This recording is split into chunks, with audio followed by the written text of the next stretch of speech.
Before we get into this one, it's worth being precise about exactly what receiving signals actually means here, because this exact phrase has already been used online to spread at least two completely different pieces of misinformation about this spacecraft. What's actually true is stranger and considerably more grounded than either of those stories. Voyager 1 is genuinely still receiving communications from us across a gap that's about to become so enormous it will take a full day for a single word to cross it. And it continues detecting the natural physical hum of the plasma surrounding it in true interstellar space. Neither of those things involves anything resembling contact from elsewhere. Stick around, because I'm about to walk you through exactly what's real here, what isn't, and the genuine historic milestone this spacecraft is about to reach before the end of this year. And hit subscribe now, because this channel breaks down real published research and reporting without the exaggeration, and you do not want to miss where this story goes next. Let's start with the two fake versions of this story, because getting them out of the way clears space to actually appreciate the real one. In November of 2025, a wave of online speculation spread after some corners of the internet picked up on an unusual, unexplained-sounding transmission with Voyager, quickly dubbed a ghostly signal.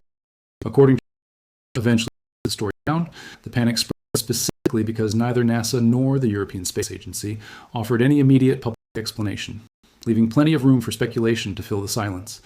The actual explanation, once space agencies and investigations on the source, turned out to be almost comically mundane. The signal was a scheduled planned transmission from the European Space Agency's own deep space antenna located in Cerros, Spain, part of routine. Coordinated deep space communication infrastructure, not any kind of anomaly, accident, or mystery at all. It's a genuinely good example of how quickly a total non-event can spiral into viral speculation, purely because of a delay in official clarification. The second fake version is more directly relevant to a title like this one because it uses almost identical language. A number of videos and articles have circulated claiming Voyager 1 sent back strange, unexplained readings back in 2022. Framed as evidence, the spacecraft had somehow made contact with something in deep space, sometimes described using language about the signals not matching anything the spacecraft had transmitted before. It's worth being direct that no credible, named, peer-reviewed source backs up any version of that specific claim. Voyager 1 did experience a genuine technical problem around that general period. A garbled telemetry issue caused by a malfunctioning onboard computer that briefly made its data readable only as nonsense, a real event that made real headlines at the time. But that issue was a hardware malfunction, eventually diagnosed and worked around by engineers using decades-old schematics, not evidence of any external contact whatsoever. Content built around vague phrases like strange signals and unexplained readings, without citing any specific named researcher or published paper, is almost always a sign the underlying claim doesn't actually trace back to anything real. It's worth explaining what that real 2022 telemetry problem actually involved, since the genuine version of the story is a genuinely impressive piece of detective work in its own right. According to reports at the time, one of Voyager 1's onboard computers, responsible for packaging up the spacecraft's engineering data before transmission back to Earth, began sending back information that appeared to be randomly generated, essentially nonsense, even though every other sign suggested the spacecraft itself was otherwise healthy and still correctly following commands. Engineers eventually traced the fault back to a single corrupted memory chip inside that decades-old onboard computer, and worked around the problem by relocating the affected code to a different, undamaged section of the spacecraft's extremely limited remaining memory, a delicate repair carried out entirely through remote commands sent across billions of miles. Using technical documentation and schematics written by engineers decades before anyone on the current mission team had even started their careers. That is the real story behind Voyager 1's so-called strange signals from 2022, a genuinely remarkable feat of long-distance troubleshooting, not any kind of external contact. If you're the kind of person who wants space stories explained clearly instead of buried under jargon, go ahead and drop a like on this video right now, because it genuinely helps this kind of content reach more people who would enjoy it. Now, to what's actually happening, because the real story here is genuinely remarkable on its own terms, without needing any invented mystery attached to it. Voyager 1 launched in September of 1977 and crossed the heliopause, the boundary separating our solar system from true interstellar space, in August of 2012. It has been transmitting data back to Earth and receiving commands from Earth continuously ever since, using a main transmitter that radiates only about 22 watts of power, according to NASA, roughly comparable to the power draw of a refrigerator light bulb. That signal has to travel an almost incomprehensible distance to reach us, and according to CNN's reporting on the mission from December of 2025, citing Voyager project manager Susie Dodd at NASA's Jet Propulsion Laboratory, the spacecraft was, at that point, roughly 8 billion miles from Earth, with a one-way radio signal already taking close to 23. 5 hours to make the trip. Here's the genuinely historic part. According to NASA's own current projection, Voyager 1 is set to cross a specific, remarkable threshold on November 18th of 2026 at 2:16:07 a.m. Pacific Time. At that exact moment, the spacecraft will become the first human-made object in history to sit a full light day from Earth, meaning a radio signal traveling at the fastest speed permitted anywhere in the universe will take a complete 24 hours just to cross the distance in one direction. According to Dodd, describing what that actually means practically for the mission team, if she sends a command to the spacecraft and says, "Good morning, Voyager 1," at 8 a.m. on a Monday, the spacecraft's response won't arrive back at Earth until roughly 8 a.m. on Wednesday, since the round trip now effectively spans 2 full days of travel time in each direction. It's worth taking a moment to really sit with how strange that specific number actually is. A light day works out to roughly 16 billion miles, or 26 kilometers. Voyager 1 has been continuously in flight since 1977, meaning it will have taken this single spacecraft just over 49 years of nearly uninterrupted travel to cross a distance that light itself, the fastest thing that exists anywhere in the universe, covers in exactly 24 hours. That comparison alone captures something genuinely difficult to process about the true scale of even our own immediate solar neighborhood, let alone the wider galaxy beyond it. There's a striking piece of history worth mentioning here too, because it shows just how faint that signal genuinely is, even by the standards of professional radio astronomy. Back in February of 2013, shortly after Voyager 1's interstellar crossing was first confirmed, researchers used the Very Long Baseline Array, a coordinated network of radio telescopes spanning from Hawaii all the way to the US, Virgin Islands, in an attempt to directly image the spacecraft's radio signal from Earth. According to Suzanne Dodd, speaking at the time, the array successfully captured the signal as a faint blue speck against the surrounding cosmic background, a genuine radio photograph of humanity's most distant transmission. NASA compared the resulting image to the mission's own famous pale blue dot photograph, the image of Earth Voyager 1 captured looking backward from beyond Neptune in 1990, at the request of astronomer Carl Sagan.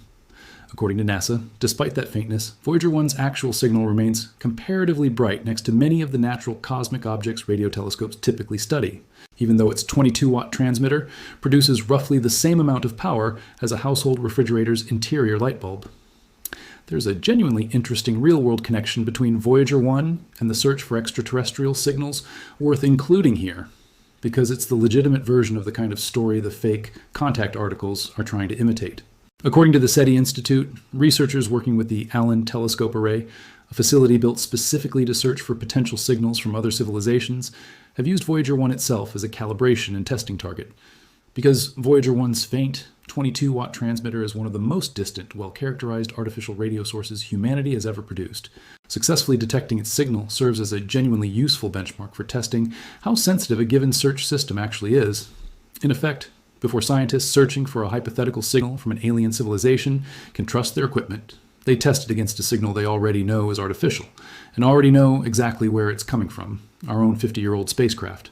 That same broader SETI research effort, incidentally, has also directly searched interstellar visitors, like the Comet 3I Atlas, for any sign of an artificial signal, and found nothing beyond the object's natural, expected behavior as an ordinary ancient comet.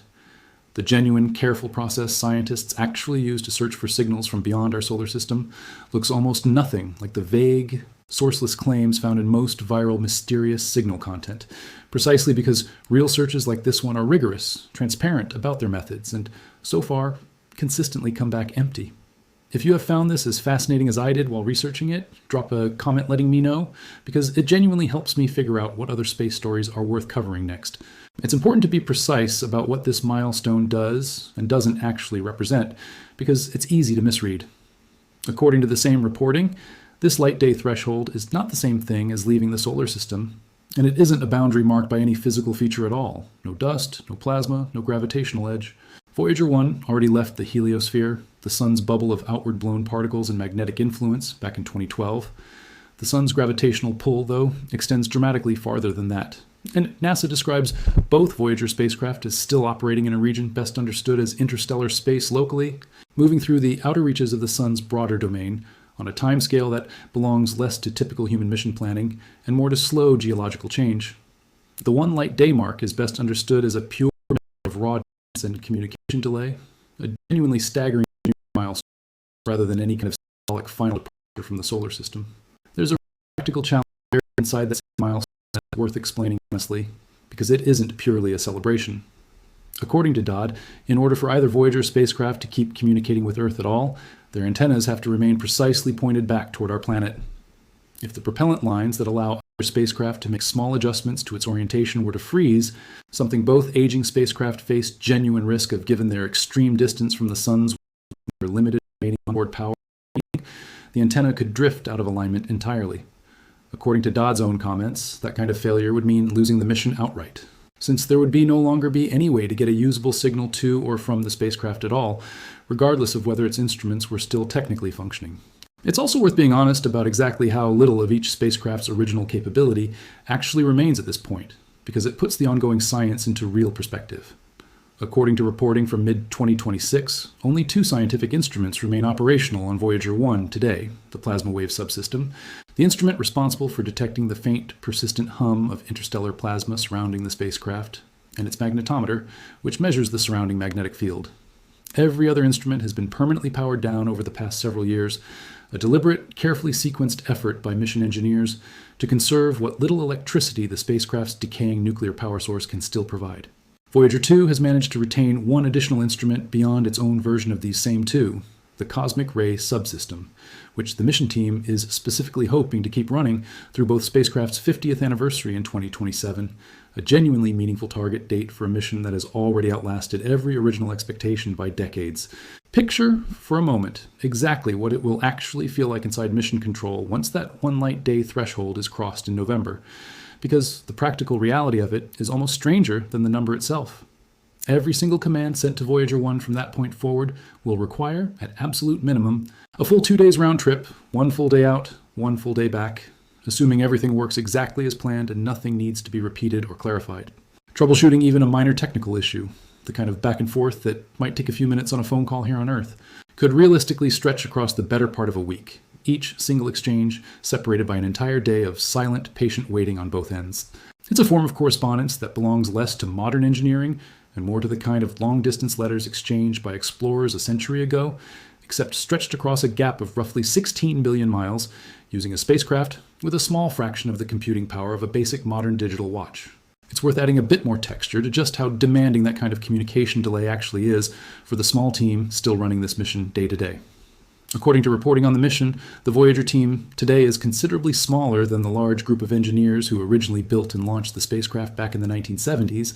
A handful of dedicated specialists are responsible for carefully crafting every command sent across that growing gap, fully aware that a single mistake, like the kind that briefly cut off contact with Voyager 2 back in 2023, could take weeks to properly diagnose and correct, given how long each individual exchange now takes. Every command uploaded to either spacecraft today is checked, rechecked, and simulated extensively beforehand, specifically because the cost of getting something wrong is no longer measured in minutes of lost time, but in entire days, or potentially, given how little margin either spacecraft's dwindling power supply now allows for error in the mission itself.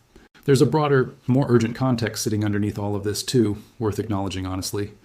Both Voyager spacecraft rely on radioisotope thermoelectric generators, nuclear power sources that have been steadily declining in output since 1977 and cannot be refueled or replaced.